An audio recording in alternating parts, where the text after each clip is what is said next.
Every great villain has an origin story, a moment, a choice, a fracture in the soul that explains how darkness took over. Usually, when we look at evil, we can trace it back to pain, to trauma, to corruption, to something broken in the world around it. But the greatest evil in all existence does not fit that pattern, because before there was a broken world, before there was suffering, before there was temptation in Eden, there was heaven. And heaven was perfect. God was perfect. His creation was perfect. The angels were created in beauty, in wisdom, in glory, with nothing evil around them, nothing twisted, nothing impure. So here is the question that shakes the mind and unsettles the soul. How could evil begin in a place where nothing was wrong? How could a being formed in the light of God ever choose darkness? How does a perfect creature produce a corrupted desire? And if God made everything good, where did the very first shadow come from? This is not just a theological puzzle. This is one of the deepest mysteries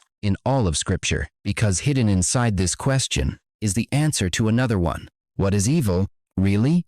Is it something God created? Or is it something that appeared when a created being turned away from the one who is life, truth, Indo, and light itself? The truth is more unsettling than most people realize. Before we can understand how evil entered creation, we need to understand something foundational. God and every created being are not on the same scale, not even close. We often imagine angels as if they are simply lesser versions of God, more limited, yes, less powerful, yes, but still somehow in the same category. That is completely false. The distance between God and the highest angel is not large. It is infinite. God was not created. He has always existed. He has no beginning, no source, no origin, no dependency. He is life in himself. Everything else exists because he wills it to exist. That includes the angels. No matter how radiant, how intelligent, how mighty an angel may be, that angel is still a created being. There was a moment when that being did not exist, and then God spoke and it came into being. That means every angel, no matter how exalted, is completely dependent on God. Every breath, every thought, every movement, every expression of power, all of it is borrowed. All of it is sustained by the one who never needed anything and never will. And this is where the mystery begins to take shape, because only God is unchanging in his goodness. Why? Because God does not merely possess goodness. He is goodness. He cannot separate from himself. He cannot drift away from truth. He cannot become less pure, less holy, or less complete than he already is. But a created being is different. A created being can be flawless, beautiful, and perfectly designed for its purpose while still remaining separate from the Creator. And because it is separate, it has awareness. It can look upward, toward God, or it can begin to look inward at itself. That ability is not evil. It is simply part of what it means to be a creature and not the Creator. Angels were not weak. They were not defective. They were not made with darkness inside them, but they were finite. And inside that finiteness, there existed a terrifying possibility. A created mind could forget its dependence. A created heart could admire what God had given it so intensely that it slowly stopped focusing on the giver. That is the vulnerable point. Not weakness, not corruption. Perspective.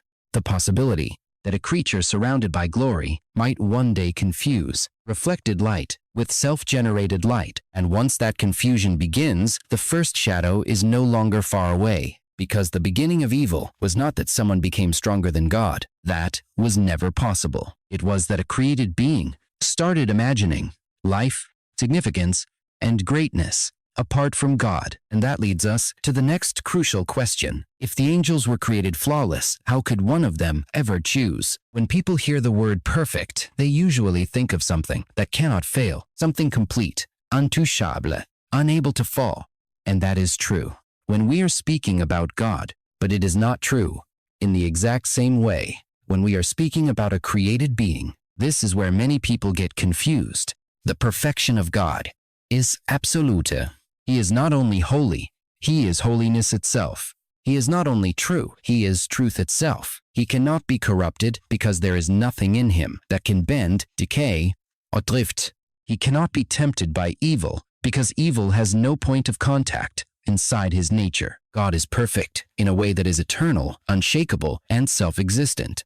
But the perfection of an angel is different. An angel can be created flawless, pure in nature, beautiful in design, complete in function, perfectly suited for the purpose God intended. And yet, that angel is still not God. That angel does not possess uncreated perfection. It possesses gifted perfection, received perfection, dependent perfection. And that means something very important. A created being can begin in purity without being permanently fixed there by its own nature. The angel who fell was not created wicked. He was not made with rebellion in his heart. There was no defect in the way God formed him. Nothing broken, nothing missing, nothing unjust. He was blameless from the day he was created.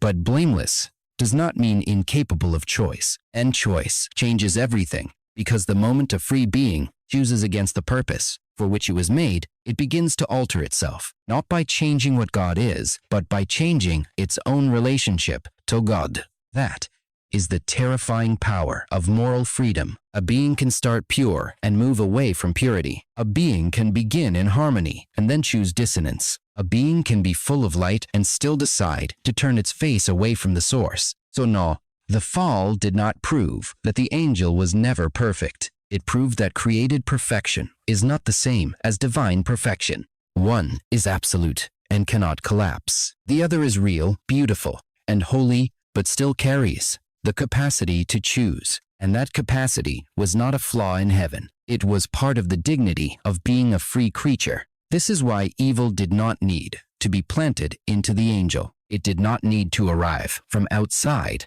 It only required one free being to misuse what had been given in goodness. And once that happened, something twisted entered the story. Not because God created evil, but because a creature misdirected what was good.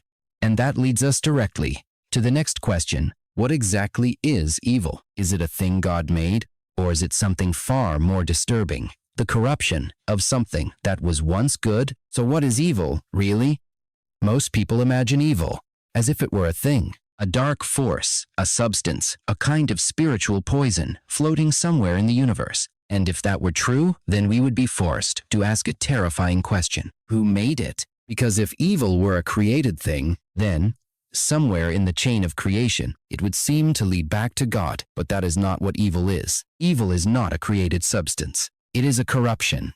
It is the twisting of something good. Think about darkness. Darkness is not something you can manufacture on its own. It is simply the absence of light. You do not need to create darkness. You only need to remove the light. The same is true of evil. God created truth. A lie is what happens when truth is bent. God created love. Evil is what happens when love becomes selfish, controlling, or cold. God created authority. Evil is what happens when authority becomes domination. God created beauty. Evil is what happens when beauty becomes vanity. God created freedom. Evil is what happens when freedom becomes rebellion. Do you see it? Evil has no independent life. It cannot exist by itself. It must borrow from what is good because it has no power to create anything of its own. That means evil is not original. It is parasitic. It feeds on what was meant for glory and turns it toward ruin. This is why the first evil did not appear, because God created a dark object called sin. It appeared when a created being took what was good and bent it away from its rightful center. The beauty was good, the wisdom was good, the freedom was good, the high position was good. None of those things were the problem. The problem began when those gifts were no longer received with gratitude and returned in worship. Instead, they were turned inward, admired, claimed, possessed, and once a gift is separated from the giver, it begins to decay. That is how heaven first witnessed the birth of evil, not as a new creation, but as a distortion, not as a substance, but as a vacancy, a hole where love should have been, a fracture where trust once stood, a shadow formed, because one being turned away from the light. And this matters deeply because it means God did not create evil. He created a world full of good. Evil entered the story when a free creature misused that good. So the real horror of the first rebellion is not that something dark invaded heaven from the outside. It is that one glorious being took the very gifts of God and used them against him. And that brings us to the next turning point. If evil is the corruption of good, then why would God ever give a creature the freedom to corrupt it at all? So now we arrive at one of the most difficult questions in this entire mystery. If God knew that freedom could be misused, why give it at all? Why create beings with the power to turn away? Why not make angels and humans alike, unable to rebel, unable to fall, unable to choose anything except obedience? At first, that sounds like the safer world, a world without rebellion, a world without betrayal, a world without evil. But it would also be a world without real love, because love, by its very nature, cannot be forced. It cannot be programmed. It cannot be extracted through control. Love only has meaning when it is freely given. Think about it this way. If someone stood beside you because they were chained to you, their presence would mean nothing. If someone said, "I love you," but had no ability to say anything else, those words would carry no beauty, no depth, no truth. For love to be real, there must be another option. The possibility to leave, the possibility to reject, the possibility to say no. And that is exactly what makes the choice to stay so powerful. God did not want a universe filled with machines that obeyed perfectly but felt nothing. He did not want worship that rose from fear or loyalty that existed only because there was no alternative. He wanted relationship. He wanted beings who could see his beauty, know his goodness, experience his love, and still make a real decision to return that love freely. That is why freedom was not a flaw in creation. It was one of its highest gifts. But every great gift comes with weight. The freedom to love also carries the freedom to refuse love. The freedom to worship also carries the freedom to exalt the self. The freedom to remain also carries the freedom to walk away. And God, in his wisdom, considered authentic love worth that risk. That does not make the risk small. It makes love far more valuable than we usually understand. The first rebel did not fall because God designed him badly. He fell because he was granted the terrifying dignity of a real choice. And that same dignity still exists in us. Every day, in ways both small and massive, we decide what sits at the center of our lives: God or self, trust or autonomy, worship or pride. This is why the origin of evil is not just an ancient mystery about a fallen angel long ago. It is also a mirror, because the same freedom that made love possible in heaven is the same freedom that makes rebellion possible in every human heart. And that brings us to the most dangerous moment in the entire story. How exactly did a glorious being begin to turn inward and fall in love with himself? Because the origin of evil was not an accident. It was not a flaw in God's design, and it did not begin with a weapon, or a war, or a scream. It began with a thought, a silent shift, a stolachase, a heart that stopped looking upward and started looking inward. And to understand how that happened, we first need to understand the infinite difference between God and every created being. So how did the fall actually begin? Not with a war, not with a scream, not even with an action that anyone else could see. It began in silence. It began inside the mind of a glorious being who slowly changed where he was looking. At first, everything he had was received correctly. His beauty pointed back to God. His wisdom served the purposes of God. His position reflected the order of God. He was like a magnificent window covered in brilliance, designed to let divine light shine through him. And as long as he kept facing the source of that light, everything remained in harmony. But then something shifted. Instead of looking upward, he began to look inward. Instead of seeing himself, he began to see himself as the center. Instead of delighting in the glory of God, he began to delight in the glory that rested on him. This was the first fracture, because the gifts had not changed. The beauty was still beauty. The wisdom was still wisdom. The honor was still honor. But the direction changed. And when the direction changed, the meaning of everything changed with it. What had once been gratitude became self-admiration. What had once been joy in God became fascination with the self. What had once been humble service became the seed of self-exaltation. This is the true nature of pride. Pride is not always loud. It does not always arrive with arrogance on its face. Sometimes pride begins as a quiet internal shift, a subtle thought, a private fascination, a growing belief that what you have belongs to you in a deeper sense than it really does. The fallen angel did not suddenly become ugly. He became curved inward. He forgot that everything radiant in him was borrowed.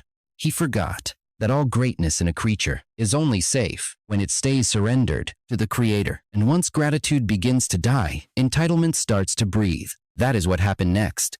He no longer saw his glory as grace. He began to see it as something owed. He no longer stood in wonder that he had been lifted so high. He began to feel that he deserved more. And that is the poison of pride. It does not simply enjoy what God gives. It asks, why not more?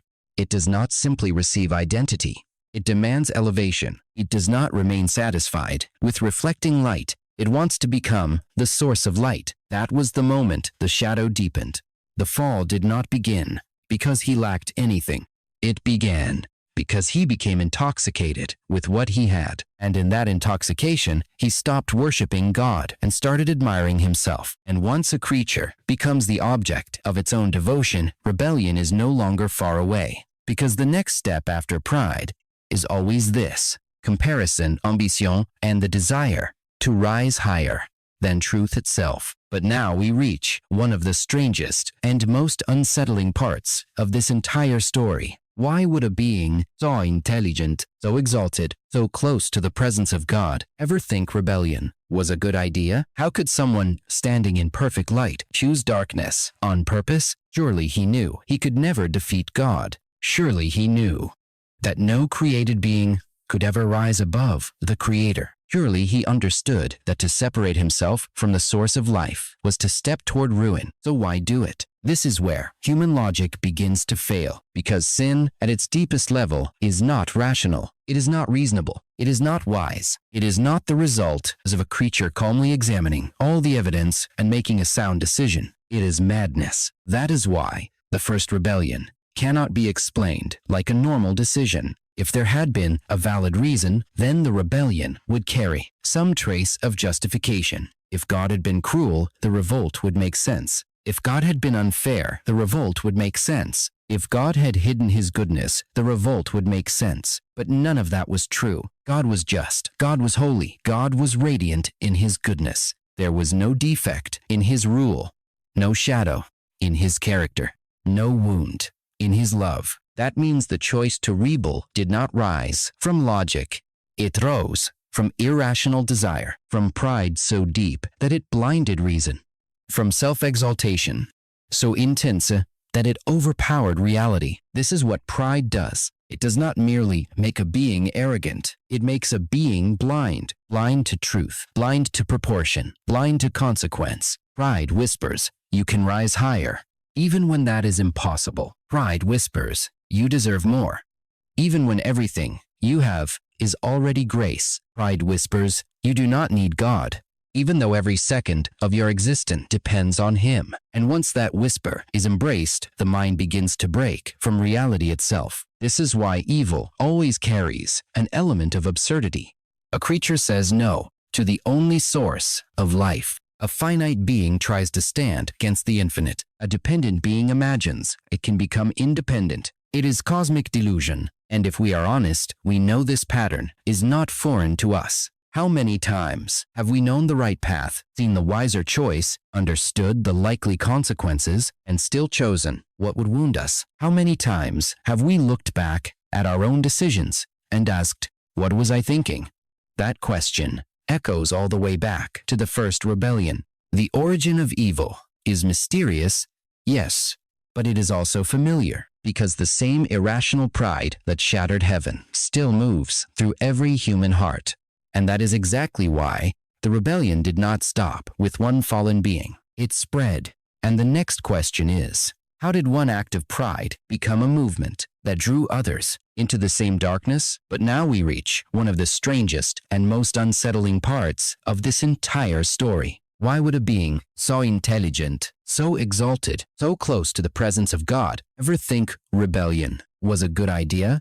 How could someone standing in perfect light choose darkness on purpose? Surely he knew he could never defeat God. Surely he knew that no created being could ever rise above the Creator. Surely he understood that to separate himself from the source of life was to step toward ruin. So why do it? This is where human logic begins to fail, because sin at its deepest level is not rational. It is not reasonable. It is not wise. It is not the result of a creature calmly examining all the evidence and making a sound decision. It is madness. That is why the first rebellion cannot be explained like a normal decision. If there had been a valid reason, then the rebellion would carry some trace of justification. If God had been cruel, the revolt would make sense. If God had been unfair, the revolt would make sense. If God had hidden his goodness, the revolt would make sense. But none of that was true. God was just. God was holy. God was radiant in his goodness. There was no defect in his rule, no shadow in his character, no wound in his love. That means the choice to rebel did not rise from logic. It rose from irrational desire, from pride, so deep that it blinded reason, from self-exaltation, so intense that it overpowered reality. This is what pride does. It does not merely make a being arrogant. It makes a being blind, blind to truth, blind to proportion, blind to consequence. Pride whispers, you can rise higher. Even when that is impossible, pride whispers, you deserve more. Even when everything you have is already grace, pride whispers, you do not need God.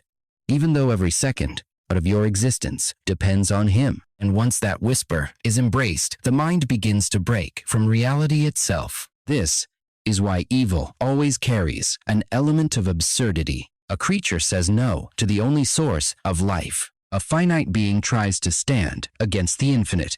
A dependent being imagines it can become independent. It is cosmic delusion. And if we are honest, we know this pattern is not foreign to us. How many times have we known the right path, seen the wiser choice, understood the likely consequences, and still chosen what would wound us? How many times have we looked back at our own decisions and asked, what was I thinking? That question echoes all the way back to the first rebellion. The origin of evil is mysterious, yes, but it is also familiar, because the same irrational pride that shattered heaven still moves through every human heart, and that is exactly why the rebellion did not stop with one fallen being. It spread. And the next question is, how did one act of pride become a movement that drew others into the same darkness? The rebellion did not remain inside one mind. It spread. And that may be one of the most chilling parts of the entire story, because it means the first fallen being was not content to ruin himself alone. He became a voice, à persuader, à corrupter. But how do you persuade perfect beings to abandon a perfect God? You do it the same way evil still works today, not through force first, through suggestion, through distortion, through lies. The first rebel did not approach the other angels and say, come become evil, come destroy everything good, come embrace darkness and death. No, evil is almost never sold in its final form. It is dressed up, refined, made to sound noble, made to feel liberating.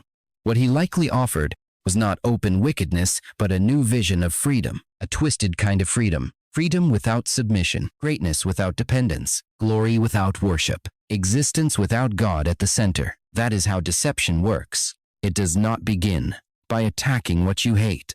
It begins by appealing to what you desire, and to beings already full of splendor, already aware of their rank and beauty. That temptation must have sounded intoxicating. Why always bow? Why always serve? Why not rise? Why not claim more? Why not step out from under the rule of God and become something greater? But of course, that promise was a lie, because no creature becomes greater by separating from the Creator. It only becomes emptier. Still, the lie was effective. Many listened. Many entertained the thought. Many allowed doubt to enter where trust had once stood. And that is always the dangerous moment, because rebellion rarely begins with a public act. It begins privately, a thought considered, a suspicion welcomed, a question fed for the wrong reason. The other angels were not dragged by chains. They chose. En bien, they aligned themselves with the rebel's vision, not because it was true, but because pride had made it attractive. They preferred self-rule over surrendered joy. They chose the creature over the Creator. They traded eternal light for a fantasy of independence, and in doing so, they became part of the same fracture. What began as one inward turn became a collective revolt. What began as admiration of self became a kingdom of opposition. And that is the terrifying power of deception. It can make darkness sound like freedom. It can make rebellion feel like awakening. It can make dependence on God look small, while separation from Him feels strong. But the result is always the same. Not freedom, bondage, not elevation, collapse, not glory, ruin. And once that rebellion had spread through heaven, the question became unavoidable. Why did God allow it to continue at all? Why not end it instantly, before the shadow ever reached the world? Now we come to one of the heaviest questions in this entire story. Once the rebellion began, why did God not end it immediately? Why not speak one word and erase the rebel forever? Why allow the shadow to continue spreading? Why let the one who defied heaven remain alive long enough to bring devastation into the world? At first, that question feels impossible, because if God is all-powerful, then stopping the rebellion would have been effortless, instant, final, absolute. And yes, He could have done it. But power was not the only issue. Character was. The rebellion in heaven was not just an act of defiance. It was an accusation, a challenge to the very heart of God. By rising against the throne, the rebel was not merely saying, "I want more." He was also saying, God's rule is not worthy. God's authority is not good. God cannot be trusted to govern what He has made. That was the real poison. It was a slander against the character of God. And if God had destroyed him the instant he rebelled, what would the watching universe have concluded? Yes, they would have seen God's power, but would they have understood His goodness? Or would fear have entered the center of obedience?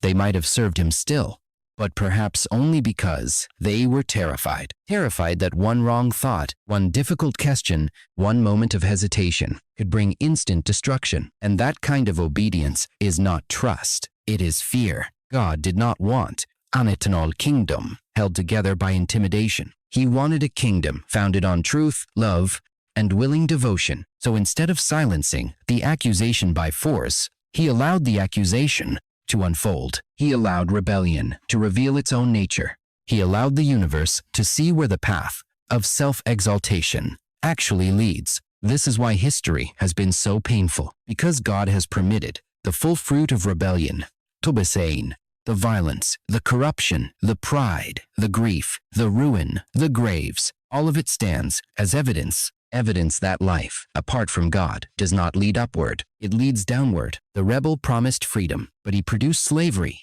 He promised enlightenment, but he unleashed confusion. He promised elevation, but he delivered collapse. And through the long tragedy of sin's consequences, God is exposing the lie for what it always was, not an alternative kingdom, a dead end. That is why God's patience must never be mistaken for weakness. He is not passive. He is allowing the case to be fully seen. He is letting the universe watch the outcome of rebellion without Him.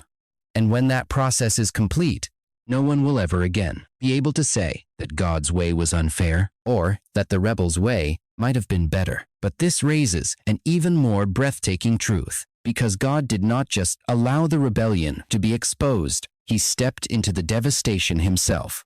And that changes everything.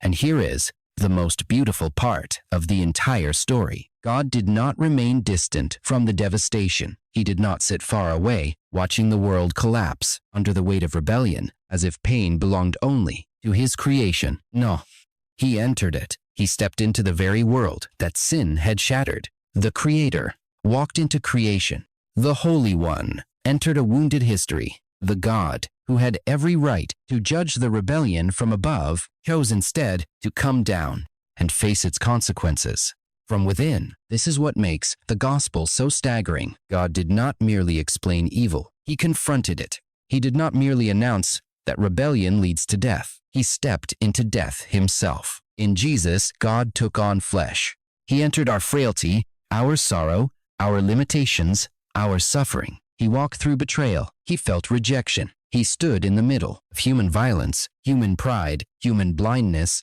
and He absorbed the full force of it. The enemy had spread hatred, lies, pain, and death through creation. And at the cross, all of that darkness rushed toward Christ. The sin of the world, the cruelty of man, the rage of hell, the silence of suffering, all of it converged there. And still, He did not turn away. That matters more than we can fully understand, because the cross proves that God is not indifferent to the damage rebellion caused. He is not cold. He is not detached. He is not asking us to suffer through a war he refused to enter. He entered it first, and he entered it deepest. But the cross was not the end, because death could not hold the author of life. The grave could not keep the one through whom all things exist. And when Jesus rose, he did more than return to life. He shattered the claim that darkness would have the final word. He exposed evil as ultimately powerless before the love and holiness of God.